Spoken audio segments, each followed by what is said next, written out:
The Scottish collaboration is taking place from Monday the 5th to Sunday the 11th of December. So why not join us, and you might just find your next big obsession. Full details can be found at scottishmurders.com/collab.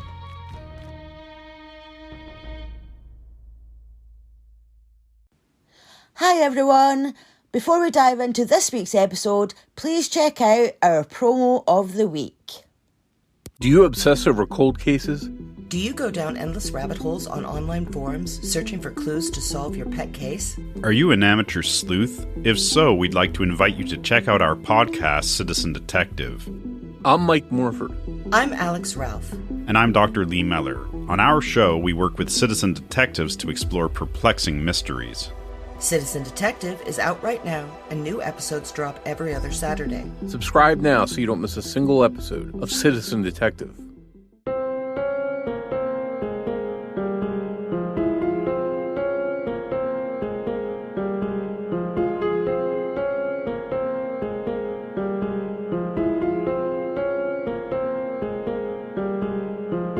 Hello and welcome to CrimeDivers. I'm Laura. And I'm Jill. And welcome back. Hello everybody, welcome back to another episode of CrimeDivers. Or it may be your first time, so welcome to our podcast. Yes, welcome.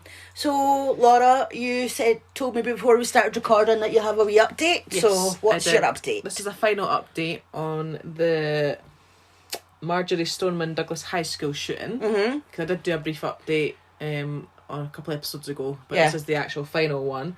So Nicholas Cruz, 24, was formally sentenced to life in prison without the possibility of parole. Oh good. And that was for him being the shooter at a school massacre where he killed 14 students and 3 staff members. So he's definitely where he belongs. Absolutely. So yeah, The rest of his life exactly behind bars. Hopefully, the families will. Obviously it's not going to change what's happened, but some justice for them in there anyway, Yeah. hopefully. So Yeah, he's definitely where he belongs. and So for anybody who hasn't listened to it, I did do an episode on it last year, so you can search for it and listen to the actual story of it. if you want more information on it. Yes. So Today is a Laura-sode. it is, and guess what? What? I did promise I was going to do another Disney one. Oh, so you did, yeah. So So this is a Disney one. this is a Disney one. I just went right close into the microphone there because I was Yes. trying to get comfy. This is a Disney one. So, what's it called? It's called A Disney Mystery. And which Disney park are we at? We're not. Oh, We are actually at sea. I forgot you get Disney cruises, don't you? Yes, we are on a Disney I cruise. actually think you told me that on the last episode when you said you were going to do it. I I actually might think have you said might have actually. said that. My memory's rubbish. Hi. I'm Jill. My memory's rubbish. Yeah, But nothing new there. Yeah, Not much but- are new. And, Sorry. and you'll not know that our memory's rubbish. It is now. you know now.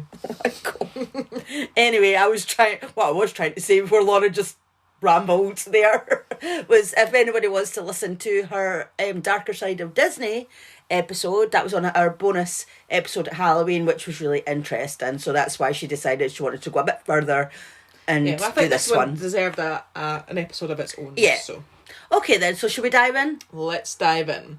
So Rebecca Coriam was born on the 11th of March 1987 in the Countess of Chester Hospital, Chester, England. She grew up in Chester with her parents, her sister Rachel, and 2 foster brothers. In her younger years, she worked at Chester Zoo. Other relatives had also worked there, so for anyone visiting Chester Zoo, you can actually find a memorial bench to her grandparents, Kevin and Dolores. Oh, that's nice. Yes, I thought that nice. So Rebecca, she joined the British Army Cadets in her teens and attended Plymouth University, where she studied sports science. Later, she got a staff volunteer position within the cadets and took part in some outdoor events. She took additional studies in youth studies at Liverpool Hope University and then spent 4 months teaching sports at Camp America in the US state of Maine. I think that would actually be quite cool. I've heard of a few people, like one of my friends, my childhood friend, I'm sure she went to do like a camp in America for a summer, which I thought would be quite cool. One of my childhood friends, her brother, did it, and he's still in America. Oh, wow. So that would have been, I don't know, 20 odd years ago or whatever. And he's still there, and well, not at the Camp America, but he obviously must have met somebody while he was there, an American girl, and then they got married and got kids, and Wow, there you go. still there. I know, but yeah, no, I think it's be quite a cool experience to do that. I think I actually looked at leaflets. Did you? Yeah, but I was probably too busy. Out drinking. Partying. Probably. Yeah, let's be honest, you probably were. Probably. Anyway. So yeah, so she did that, which would be quite cool. So in June 2010, Rebecca actually travelled to London for an interview for a job aboard a Disney cruise ship. She was, I mean, I don't want to say surprising, because I think it's quite difficult to be accepted into the Disney programme. Oh, it's hard to get onto anything like that. You know, like the sort of like what do you call it? Like holiday reps and all that kind of stuff. Like one of my friends, she decided on a whim that she was going to go and apply for it, and you have to jump through hoops to sort of get into it. Yeah, but so I think to her surprise, she was actually successful in her interview, and she was offered a job. Oh, good. So for her training, she was required to go to the Disney theme parks in Florida. Oh, not bad. I know. So she did actually get to go there. So she did, she obviously went there for her training. And then she did 4 months working on cruises to the Bahamas, where the ships were actually registered there. So after this, she came back to the UK, and she had 2 months off. So, you know, she just enjoyed herself for those 2 months. And then when it was time for her to return to work, she headed for a ship called the Disney Wonder. Oh, I've heard of that ship. Yeah. The Disney Wonder was actually the second ship to join the Disney fleet, entering its service in 1999, alongside the first, which was called the Disney Magic. There are also other ships, another 2 ships in the fleet, and they are, another three ships in the fleet, which are the Disney Dream, Disney Fantasy, and the Disney Wish. Right. So there's 5 in the fleet. So she was joining the Disney Wonder, as I said. Do you know? Are you going to tell us, or like what a Disney cruise is about? Like obviously it's Disney, but does it have like all the characters? Like... Yeah. So obviously you're on a cruise ship and you have like, you know, Disney meet and greets, like Disney lunches, breakfast, that sort of thing. It's not the same if you've not got the rides, though. Yeah, I mean obviously you're not going to have the rides. I mean they obviously the ships are massive, so you have things like water parks on the ships and things like that, but no, you're not going to have the same kind of obviously that's why I was just kind of like, what do you actually do on a Disney cruise? I mean there's a lot of Disney related stuff. I mean I didn't to be honest, I didn't really look into it too much, so I don't know exactly everything that you get on a Disney cruise, but there will be a lot of Disney related things that you I would hope so, because that's what you're paying for. I mean I personally I don't like cruises anyway, but no, I personally never fancied it, so whilst working, Rebecca did actually have to return to Chester for a couple of weeks because her granddad actually passed away. Oh. And little did we know that it would be the last time that her family saw her in person. Oh no.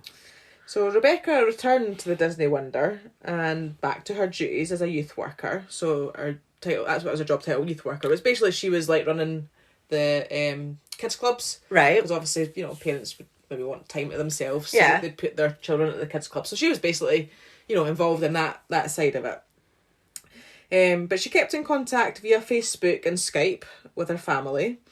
You know, so 6 weeks went by and everything was good. You know, she was working away. You know, she spoke to her family most days, and it was all fine. But on the 21st of March 2011, the Disney Wonder left Los Angeles. Obviously was in the port left to sail. So she sent a message to her parents on Facebook saying that she would phone them the next again day, just to, you know, keep in touch.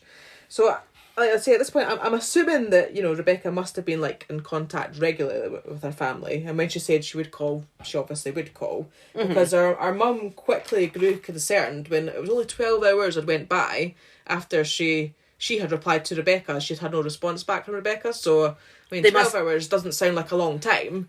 But that must have been unusual for her. Yeah, but it must have been unusual for Rebecca specifically, for her mum to already be panicking about that, because I mean generally speaking, if I hadn't heard from somebody in 12 hours, you know, I don't know, I wouldn't necessarily think that there was anything wrong. Well, it depends on who it is. But like you said, it depends on who it is. Me and you, we're pretty much constant contact, not constant contact, but if one of us messages the other, we'll get an answer within maybe a couple of hours or so. Yeah, like, exactly. but if I didn't hear from you within 12 hours, obviously depending on if I knew you were maybe at work or something like that, then that's different. But if there was kind of like, why, like after 12 hours, I'd start to worry about you. Yeah, I suppose, yeah. So I mean, let's say she must have been very regular contact. And I suppose if she's out there working on a cruise ship, maybe you're maybe a bit more worried than maybe you would be at home as well. Listen, if you were on a cruise ship and hadn't replied to me in less than 12 hours, I would have been like, Yeah, what the true. hell? I don't know. Maybe I was just thinking 12 hours. It doesn't sound like a long time, but then I suppose maybe it is. Well, I mean, like, if she's known to answer her within a certain amount, I mean, obviously, if she's working, she can't answer straight away, but if she'll know that she will answer within a certain amount of time. Yeah, maybe, so. yeah. No, maybe you're right. And, you're on a ship. Yeah, that's very true. Very true. And how old was she? She was... Oh, God. I didn't write that. Did you not write how old she was? No, I didn't. She was quite young, though, wasn't she? Yeah, she must have been... She was in her 20s, I think. Yeah, I don't know why I didn't write that. Sorry. Anyway, what I was just going to say is just like we're being quite young and being working away from home, she's on a cruise then. Mm-hmm. Yeah, she was 23. Right. There you go. She was 23 or 24, sorry.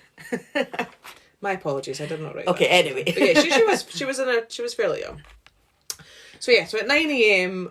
Pacific Daylight Time, the Disney Wonder was off the coast of Mexico, bound for Puerto Vallarta, sound like you, and Cabo San Lucas, which is places in Mexico.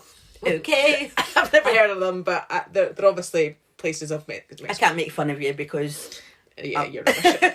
Yeah, but that's where they were heading for anyway. Okay. So Rebecca had been due to start her shift, but she failed to turn up. She was paged over the ship's public address system, but failed to respond. So they were like, well, where was she? Yeah. Had she just slept in, or had she got her shifts mixed up? There could have been some reasonable explanation. So members of the crew, they went and checked her room, but there was no, her room was empty. She wasn't there. Did she have a room to herself, or did she share? Yeah, because they had like a sort of cabin type thing, so they, so they had her own cabin. Right. So that was empty. She wasn't there. The ship was searched, but still, she was nowhere to be found. Oh my God! And there's not exactly. I mean, I'm assuming it's a big ship. Well, it is a big ship, yeah, but I suppose there's only so many places you can go if you're not on the ship. Then well, exactly. I'm sure, especially like crew members, there's probably only certain places that they may go that they might, because obviously if they're in like sort of customers, they might not necessarily normally go to those places. Mm-hmm. So maybe there was only certain amounts, but yeah. So they searched and they couldn't find her. The ship, of course, had CCTV, so this started to be reviewed, and they did actually find some footage of her, which was found that time stamped at 5:45 a.m. Okay. What time was she supposed to start work? 9. Right. Mm-hmm. So she was last spotted on CCTV at 5:45. However, there was an early unverified account from a crew member that claimed that he saw her going overboard at 3 a.m, but clearly that can't be accurate if... Well, he saw her going overboard and didn't report it? Well, exactly, because that was my other thing. I was like, well, yeah, if you saw her going overboard, then surely you would report that. But let's say it was unverified, so right, I don't know where that's come from, but clearly it wasn't accurate because she was spotted on CCTV at 5:45. Right. So I don't know where that's come from, but I just wanted to put that in there. That's supposedly that had been stated. So in the footage, Rebecca is seen talking on one of the ship's internal phones, in a crew area, right? In a crew member area. She appeared very distraught, and she was pacing about. She was running her hands through her hair. And in it, you actually do see a young man, another crew member, who walks up to her, to ask if she's okay. Right, yeah. And apparently her mouth can clearly be read to saying, yeah, fine. Okay. So if that was an internal phone, so, do they have phones in the rooms and stuff that they can speak to each other? I think it's obviously just the ship's phones that they can use to phone out.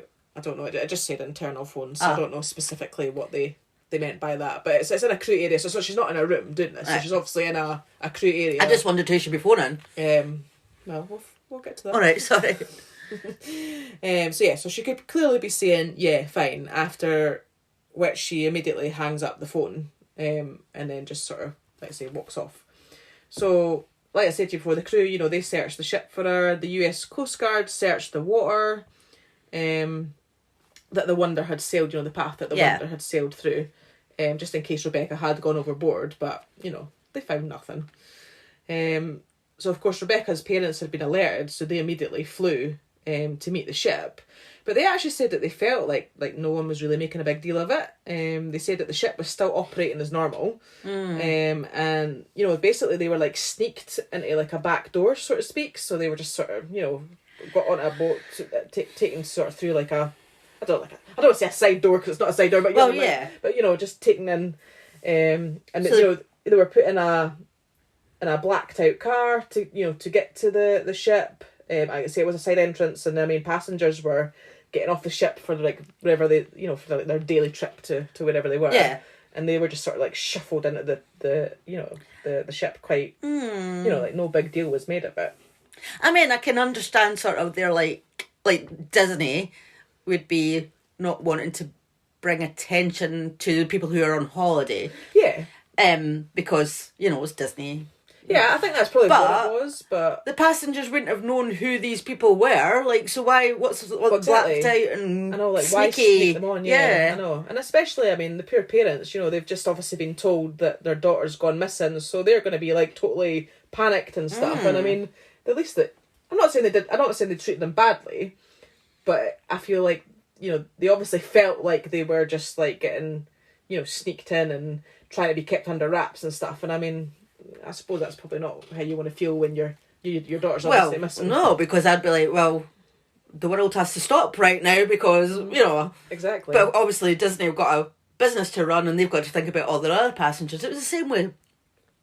Remember the episode that I did, The Lost at Sea, when Amy Lynn Brandley went missing and the boat just sort of carried on as normal, you know, because you do have to remember that they're running a business and these people are on holiday. And I know there was like hundreds of other people that are obviously there enjoying their holidays. So I can understand. Yeah, I mean, let's say a part of me gets it, but I just feel for the parents. Oh, of course. They obviously felt, you know, like they weren't being treated properly. Exactly. Yeah, and the fact that they made a point in saying that, they did feel like it was just all like hush hush. Yeah, I mean, it's totally understandable that they would feel like that. Totally. But, I know. I mean I get it's a bit of a hard situation. Yeah, totally. So, remarkably, there was only one detective who was investigating. Really? Yeah, and he actually told Rebecca's parents that he only spent one day aboard the ship as well. I mean, I don't know how you can decide anything like of one day. Sorry, my things are annoying me.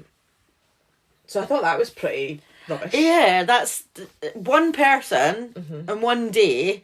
You're not going to get very far. You're not. But I mean, as I said before, I'm assuming that this ship is huge. It is huge, yeah. And I mean, he said he'd only interviewed a few crew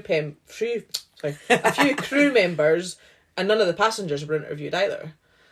So I mean, I think that's again like going back to my episode. They don't want to spoil anybody else's holiday, but I just think if I was, as I said, I'm sure I said it in that episode as well, if somebody comes up to me just asking me questions about somebody who's missing, it's not going to spoil my holiday. No, exactly. As horrible as that sounds, like, I don't know that person, and that person could be well and fine, they just haven't found them, you know. Exactly. It's not going to ruin my holiday. No, I know. So, and the more people that are out looking for her, the better. I know, but I always go back to my time-old thing that I've always said, like, when somebody goes missing, surely the first, you know, few hours are the most important, because that's when you've got a better chance of hopefully finding the person safe and well. But, you know, I just thought that sounded quite poor, you know, for an investigation. So, of course, the parents, when they came on the ship, they were basically taken to the captain, and the captain gave his condolences and gave his theory that she had been washed overboard by a wave while at the crew pool. A theory that the Coriams doubted, as apparently the walls around the pool were very, very high, so they doubted that she could have. Well, I would think so. Surely that has to, like when we have big cruise ships, I don't see how. Like, surely it should all have specific requirements for the safety and. Yeah, well, you'd think so. So Rebecca's, disappearance remained a mystery. So today's show sponsor is Manscaped, and here to tell you more about it is my wonderful husband, Justin. Thanks, Laura. This holiday season, I'll be giving thanks to our friends over at Manscaped. Everyone loves turkey and stuffing, but you'll be looking like dessert with the help of Manscaped's Performance Package 4.0. The leaders in below-the-waist grooming have blessed you with the ultimate Thanksgiving dinner topic. Tell your in-laws about your new cutting-edge ball trimmer and gift yourself or the man in your life the ultimate men's hygiene bundle. Trim your pumpkins by going to manscaped.com and use code DIVERS20 for free shipping and 20% off. Now, I was gifted the Performance Package, and I must say, I found it very, very fantastic to use. Inside, you'll find the Lawnmower 4.0 trimmer, and what a piece of equipment this is. Trimmed my balls, and I didn't even have to worry about chopping things off, maybe getting a bit close to the skin and causing damage, any irritation. I found it fantastic. Left them all smooth, and actually trimmed all the hair around that area. Then, what you'll also find in there is you'll find the Crop Preserver Ball Deodorant, and this stuff smells really good. So I slapped a bit of that on them, and I've got to say, I don't think they've ever smelt that good ever before, ever in my entire life. In there, you also find the Weed Whacker. Now, the Weed Whacker is an interesting piece of equipment. I was a bit concerned of what it might be when I first pulled it out, but actually it's fantastic. Pop it up your nose, trims your nose hair, and also bang it in your ears, and it'll trim a bit of that off as well. So, all good. After that, I then popped my performance boxer briefs on, and I felt like a new man. I felt fantastic. Felt absolutely awesome. Then, popped all my equipment that come, must say the performance equipment, not my equipment, into a travel bag that came with it, and that holds on to all the goodies. And I like to think of it as a cornucopia for your balls. Absolutely fantastic. I'm very, very pleased with it. Now, to get 20% off and free shipping with the code DIVERS20 at manscaped.com. That's 20% off with free shipping at manscaped.com, and use the code DIVERS20. Be thankful this holiday season for the best gift of all from Manscaped. Your balls will thank you. So the day before the first anniversary of her disappearance, Rebecca's dad actually received an email from a woman who claimed that she had seen Rebecca with a dark-haired man on the street in Venice. In Venice? Yeah, the previous August. So exactly. So this was a couple of months after her disappearance. This woman supposedly had seen her. The woman said that she was 85% sure that it was Rebecca, and after seeing the family's website, that had roused her memory.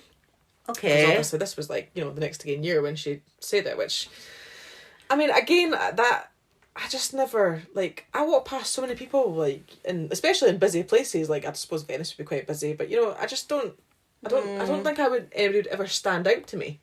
Depends on what way that she said that she saw her. I mean, she could have been looking at her for a while. Well, I don't people watching or something, I don't know, but I just... Yeah, I mean, she might not have just walked past her, she could have been sitting in the same restaurant with her. But that's a year later nearly, and I'm I don't remember who I saw bloody last week, never mind a year ago. Well, I just want to know how she would get off the boat and get to Venice. Yeah, exactly. So it was very upsetting for the family to think that she could be out there somewhere all this time. But, like you just said, it was wondered how she could have got there without her passport, as that had been among her belongings that her parents had gotten from her room. Right. So, how would she have even got there? So I'm not sure that this woman... She probably saw somebody and maybe they looked a bit like but her. Then I'm thinking... I know she obviously had good intentions there to try and let the family know, but I think she's also caused them a bit of upset there, so...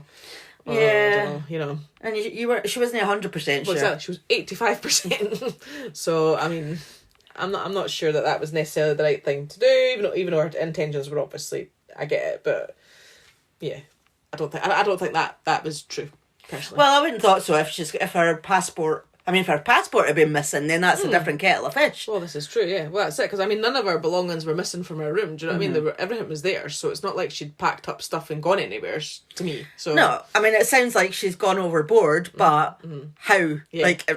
Exactly. What happened? That's exactly. So in October 2011, a journalist called John Ronson went onto the Wonder and he started to make discreet inquiries while aboard. And he actually had like the Coriam's permission to do so. He wrote about it in the newspaper called The Guardian. So several crew members who didn't want to be named did actually speak to him. And they had been crew members that were on board at the time that Rebecca had gone missing. And they suggested that more was known about Rebecca's fate than Disney or the police had publicly admitted. Oh. So one crew member said, quote, "It didn't happen. You know, that's the answer I've got to give," end quote. Oh. So it was like the crew members were told that they weren't allowed to talk about it. Yeah.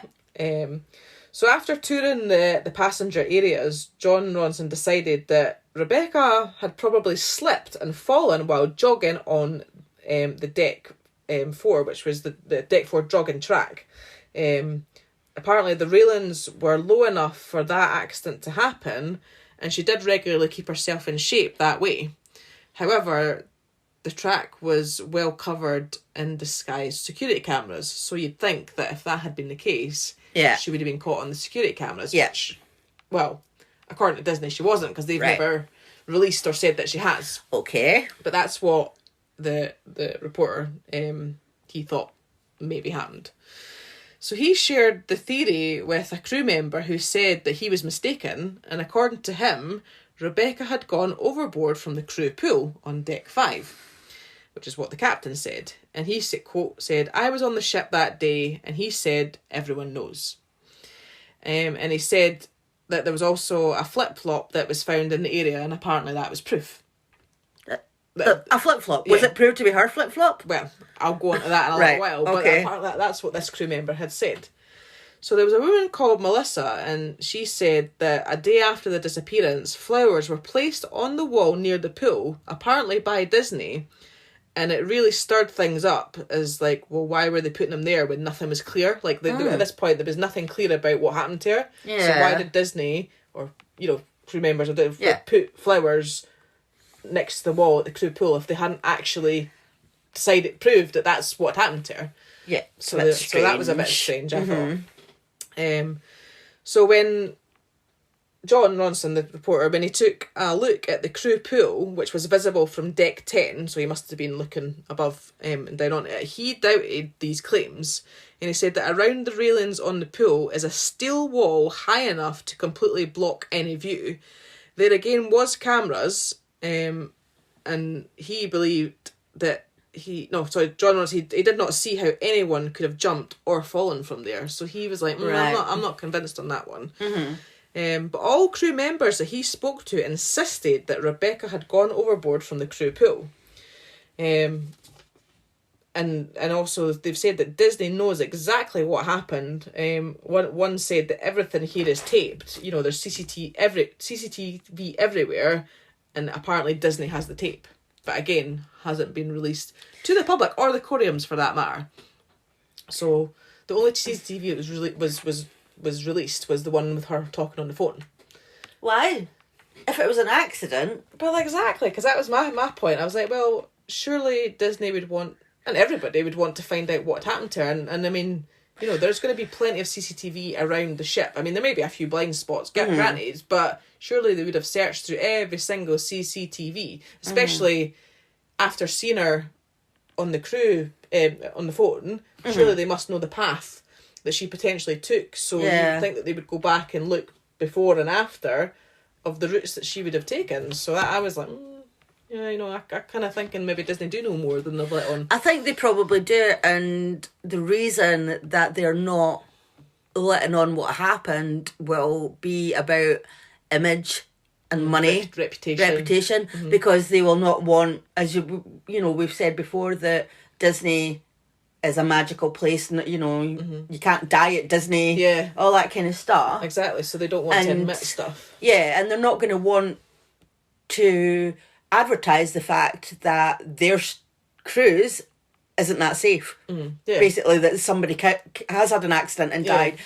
People are going to be thinking, well, I don't know if I want to go on a Disney cruise if that's going to happen. Well, that's true. But then, I mean, the thing is, if she, I don't know, if she has slipped and fallen over, or it just seems like silly to release footage about or been on the phone and stuff, then why not find, you know, I mean, I don't know, you just have to wonder why they won't, you know, give you more information on it, basically. And especially to the family. That's the other thing I don't understand is, like, even if publicly we didn't know, surely the family deserve to know what happened to her. But then maybe the family will go public with it. True, yeah. But anyway, let's carry on. So another crew member said that even though the walls around the pool are high, the sea was rough at the time and she could have been tossed off the ship, especially if the deck and walls were slippery. He said a friend had to get someone inside in similar conditions, and the offence of being outside on the pool deck in such conditions was serious enough that Disney sent that person home from the cruise. Ah. So, you know, was she out there and she wasn't meant to be and she was in trouble? I don't know. That's all very strange. It is, isn't it? So since Rebecca was not found on the ship, investigators concluded that she went overboard, possibly as a result of a rogue wave. The Coriams and their lawyers say that they never received a copy of the final report. British detectives who did receive it have refused repeated Freedom of Information Act requests. So that means that basically you should be allowed to request information. But they basically refused the requests on the grounds that it contains restricted personal information. That's just dodgy. But again, what could be so personal that they can't give that information out? I don't understand personally. Do you think somebody murdered her and they're like, it was one of the crew? Disney? I don't know. I mean, but like, to me it seems like, why are they withholding potential important information? I mean, if they generally don't know what's happened to her, you know, fair enough. But to me, it sounds like they do know. It sounds like they do know something's happened. Or, like, surely she can't have only been caught on one camera. Like, surely if there's loads of CCTV... Like I say, I know there's not going to be it in every spot. She'll have been caught on more than one, but though. Surely she must have been caught on one. And if they've said that there's cameras at the crew pool area, so why hasn't there been, you know, something seen there? Yeah, I just personally don't... I think there's definitely something mysterious about it. Definitely. So, now... As I say, you must be wondering who Rebecca was on that call to on the phone.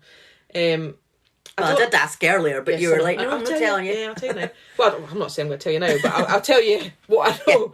Yeah. So I don't think that they've actually ever officially said who it was, which is crazy because, you know, it might shed some more light on, you know, what actually happened to her. But a crew member told John Ronson, the reporter guy, that the call was taped, so Disney must know who she was on the phone to. Several people thought that she was on the phone to a romantic partner, and it was said that she was having problems. One of them said that it was an intense relationship where, you know, 1 minute it was great, one minute it was awful. Right. But then others have said it was also said that she was on the phone to a mutual friend of her lover. So like, oh, okay. I was like, a mutual friend of who? Yeah, of her lover. And on the anniversary of Rebecca's disappearance, her parents told the Liverpool Echo newspaper that they heard names of a young woman and an older man mentioned as possibly being involved in a love triangle. And they actually called for them to come forward. But, you know, again, nothing. And they also said that they had heard Disney had sent some additional footage to the FBI for enhancement, but could not say, but the Coriams, they couldn't say what the footage might contain. So we don't even... So to me, that actually backs up the claim that, you know, Disney did have more footage of stuff. But yet they weren't willing to share it. That is awful. With them. So, as I said, we don't know categorically who she was on the phone to, which I don't understand why we don't, because, as I said, if the calls are taped, you know, then surely you would... you know who it is. They must know who it is. There must be... Or even the person who's on the phone to. Why haven't they said, I was on the phone to her? Because they must have something to hide. Whoever she was talking to, there must be something to do with that, is to do with what happened to her. Yeah, because you think that they would come forward and say, yeah, it was me that was on the phone to her. And... if there was nothing... sinister about it. Yeah, of course. Like, surely anybody would, wouldn't they? Well, exactly. So again, I was like, that just doesn't add up to me at all. So when searching Rebecca's room, her parents found passes for Disneyland Paris that Rebecca had got for her parents and her sister to surprise them with on her next break home. So they said, because apparently there had been a theory about Rebecca committing suicide. Yeah, I was thinking that. But basically they think that the fact that they found these passes, that, you know, that backs up their argument that she didn't kill herself. Okay. Which, I mean, I guess it does look like the intention that she had of coming home and doing something. I don't think it necessarily categorically rules it out. I don't think it rules it out because, you know, she could have planned to do that and then something's happened. Yeah, and then between that, you know, exactly. But from what I understand, I mean, her nature herself, she was quite a happy, you know, girl, and didn't, you know, she didn't come across as somebody that was suicidal or, you know, that sort of thing. But again, that doesn't necessarily mean that, of course, it's not the case. But Disney, they maintain that Rebecca fell overboard, but her parents think that she was murdered. A pair of sandals, or flip-flops, sorry, that had been allegedly found by the crew pool, which Disney said were Rebecca's. Her parents dispute that because they said that they weren't her size or her style. And they also had a different name on them. So I don't know if they had, like, you know, maybe the crew put their names on them to sort of just... Oh, yeah, maybe. But apparently they were never taken away for forensic examination at all. And those shoes were in her room as well. And they also found a pair of Rebecca's shorts that were ripped in her room. Because obviously the reason you might be wondering where I'm going with that is that in the CCTV footage, Rebecca can actually be seen wearing what they think's men's pyjamas. So our family think that she may have thrown those clothes on, you know, maybe from escaping an attack or something, because they have obviously found in her room that she's had ripped shorts and stuff. Right. So they're now thinking, well, maybe she was attacked and she's thrown on these clothes.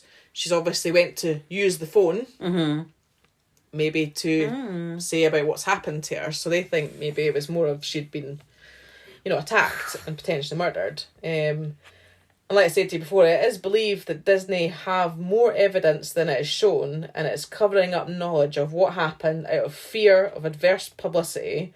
You know, and if there was a video of Rebecca going overboard, then, you know, surely that's the end of the story, isn't it? You know, if Disney had this video and she's went overboard, then to me, that is the end of the story. But the fact that we don't know, you know, surely that's putting more spotlight on Disney, you know, more questions to be asked if they're, you know, but and there's no, you know, and I just think there's no way that it couldn't have not been recorded. Like, there surely must be more, definitely, evidence of what's happened to her. I just don't see how there can't be, personally. And of course, the other thing as well is that the crew pool where she said she went overboard, that was actually next to important offices such as human resources and payroll, where money and sensitive documents are kept. So try to tell me there's no any CCTV around those areas. Oh, of course, there must be. Of course there must be. Yeah. You know, if they're important places where they've got important documents and stuff, that's going to be well looked at. And that's literally near where the crew pool was. And it's also believed that any cover-up by Disney may have been as much about protecting themselves from charges of negligence, since the pool is just below the ship's bridge.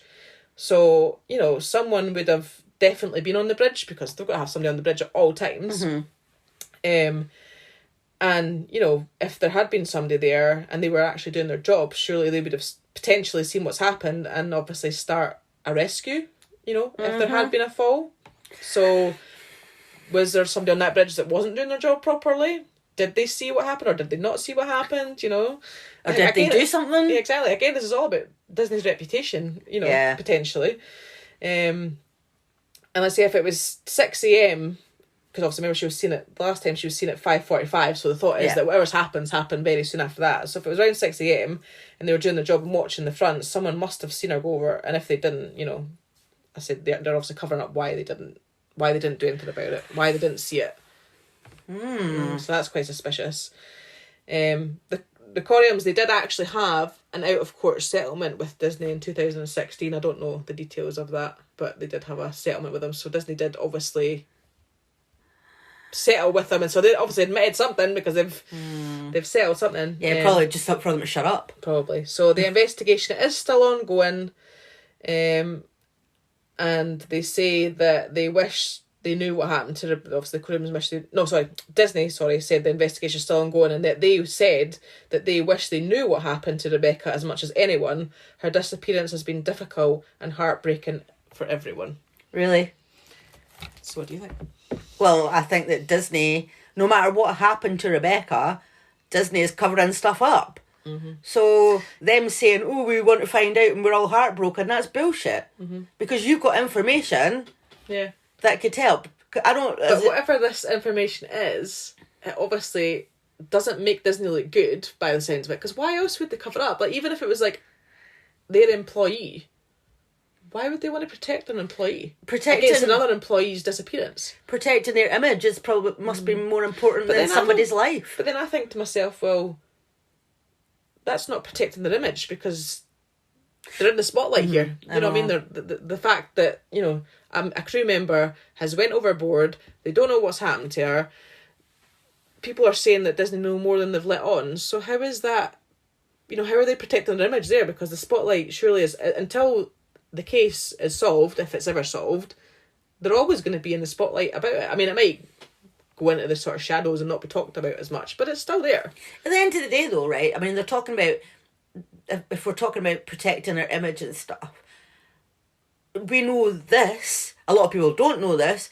And is that really affecting Disney? No. How much money does Disney make? Exactly. So why not, whatever the truth is, I mean, I don't mean to sound harsh, but I don't think it's going to affect Disney that much. No, exactly. It's not going to, you know... It's not going to ruin them, is it? Exactly. It's not going to ruin them. But I just feel for the parents, because if they feel that Disney know more than they've let on to them, I mean, that must be horrible. I mean, imagine if that was us and our family member had disappeared and we knew, or clearly everybody's saying Disney know more and they're not telling you. I mean... And you just can't do anything about it. Exactly. I mean, that's horrible. That's awful. I mean, at the end of the day, all they want to know is what happened to their daughter. What happened to her? You know, they know that she's gone. Mm-hmm. And the likelihood is she's went overboard. Yeah. I think that much is probably... Yeah. We know. I mean, I would... Because I don't know what else... I mean, if she wasn't on the ship, but the ship was sailing at that point, so they must have... To me, I think it must be more a negligence thing, though, rather than a murder, because surely... Well, I don't know, maybe they would cover up a murder, but surely not. I wouldn't have thought so. I mean, but the thing is, like, what else... What's been seen on the CCTV? Like, what's the worst thing? I keep hitting the wires. What's the worst thing that could happen? The fact she was murdered. That'll be the worst thing that's happened. Mm-hmm. She's been murdered. Mm-hmm. So... As I said, like, if she has been murdered, why are they letting whoever did it get away with murder? Exactly. So that makes me think, I'm not so convinced about murder. I'm thinking more, she has went overboard, somebody hasn't been doing their job properly, there's maybe some negligence. To me, that's, like, why would Disney protect that? I mean, I don't know. They would surely, the crew members in question, if they were at fault, would be, you know, disciplined or investigated for whatever happened to see if they were negligent or whatever. I mean, just hold your hands up and admit. Yeah, as I said, we know that that's not going to affect Disney that much. It's going to ruin their business. I mean, they've obviously, like I said, they've already had an out-of-court settlement with the family, so they've obviously paid them money for something already. So it is... For it to go away, probably. Well, but then if it's still ongoing, the investigation, that's not going away. Closed. But, I mean, unless Disney or whoever, we see more CCTV or they are willing to tell more of what they potentially know, I don't think we're ever going to find out what's happening. No. But I don't understand why. Like, there must be a few people who know what's happened, because people...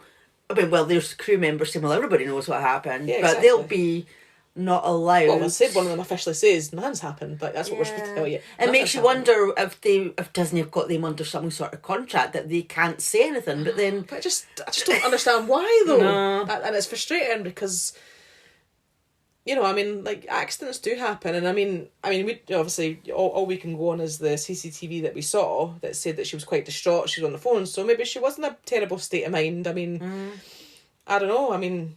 Maybe she could have been, I mean, like, and maybe she has decided on suicide, maybe... on a whim, do you know what I mean? Yeah, exactly. But why cover that up? Yeah, like in a total heat of the moment. I don't know. Maybe whatever was going on in that phone call has just sent her over the edge, literally. I just don't think that anything is worth covering up. That it's somebody's life.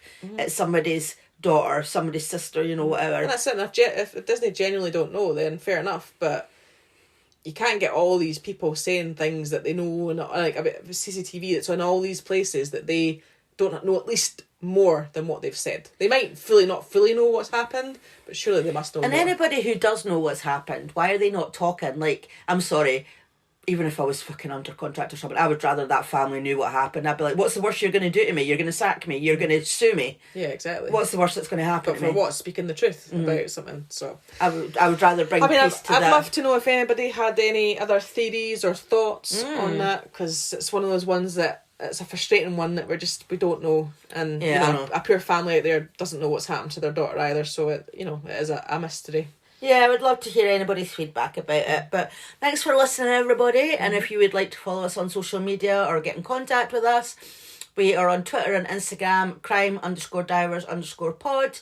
Our email is crime_divers_pod@outlook.com. We're on TikTok and YouTube, Crime Divers Podcast. If you'd like to join our Patreon, which gives you bonus episodes, ad-free episodes, early access to episodes, it's patreon.com/crimedivers. Or if you would just like to buy us a coffee, it's buymeacoffee.com/crimedivers. And if you haven't already, please don't forget to subscribe, rate and review. Thanks for listening. Bye.